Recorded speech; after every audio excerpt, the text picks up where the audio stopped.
Now exercise 6a question number 2. A florist buys roses at $18 per dozen.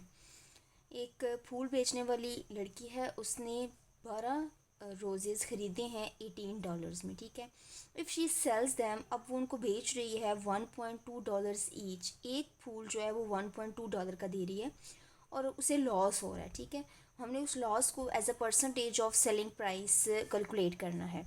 We know that कि loss percentage as a percentage of selling price is equals to loss divided by selling price multiply 100%।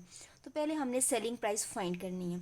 Cost price तो हमें 12 roses की $18 given है, लेकिन selling price एक रोज़ की given है, तो पहले हम 18 रोजेज़ की फाइंड करेंगे। तो ये मैंने सॉल्व किया हुआ है। Cost price of 12 roses is $18। One rose की 1.20 है, तो बाई यूनिटरी मेथड 12 रोजेज़ की कैसे फाइंड करेंगे? By multiplying $1.20 with 12। So 12 roses की जो प्राइस है वो 14.4 है, इतने में वो बेच रही है। अब देखें, you can see that selling price is less than the cost price, so loss हो रहा है, तो लॉस फाइंड करेंगे, cost price minus selling price. So loss आ जाएगा 3.6। बट हमने लॉस नहीं फाइंड करना, हमने लॉस परसेंटेज फाइंड करनी है as a percentage of selling price.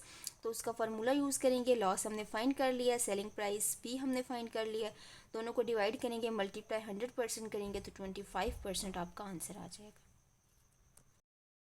Now in question number 3, the profit on a refrigerator is 35% of the cost price. So profit is equals to 35% of the cost price, and profit is given to me 217,000, and in the part 1 I have to find cost price, and in the part 2 selling price. So starting at profit is equals to 35% of cost price. 35 divided by 100 multiply cost price. Profit is equals to 0.35 cost price. Okay, now profit is given to me 217,000. So instead of writing profit, I am writing its value 0.35 cost price. And you know that we can easily find cost price by dividing this term on the other side. So 0.35 से divide करेंगे इस term को, तो 620,000 ये cost price आ जाएगी. So this is the answer for part 1. In part 2 we have to find selling price. So profit का formula लिखेंगे, profit is equal to selling price minus cost price. तो यहाँ पे हमें सेलिंग प्राइस चाहिए, इसको इधर ही रहने देते हैं. कॉस्ट प्राइस उसी साइड जाके प्रॉफिट के साथ प्लस हो जाएगा. So cost price plus profit करेंगे तो 837,000 ये पार्ट 2 का आंसर आ गया. This is your selling price. Now in question number 4, the selling price of a book is given to us $16.50. So this is the selling price, and it's mentioned that Albert loses 12% on the cost price. So loss is given to us as a percentage of cost price, and we have to find the cost price. So firstly I have written the selling price that is given to me, and I have written loss is equals to 12% of cost price. So I have written loss is equals to 12% of cost price.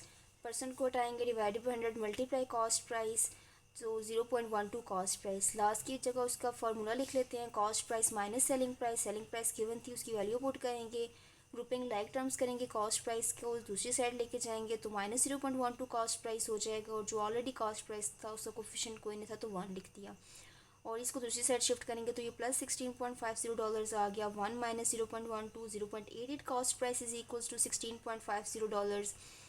अब हमने cost price find करना है, तो 0.88 multiply हो रहा है, इस side आके इसको डिवाइड कर देंगे. So answer is $18.75. This is your cost price.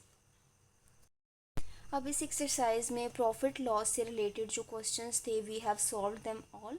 ठीक है, नेक्स्ट जो क्वेश्चंस हैं that are related to the discount और प्राइस, डिस्काउंट परसेंटेज, तो वो हम नेक्स्ट वीडियो में करेंगे.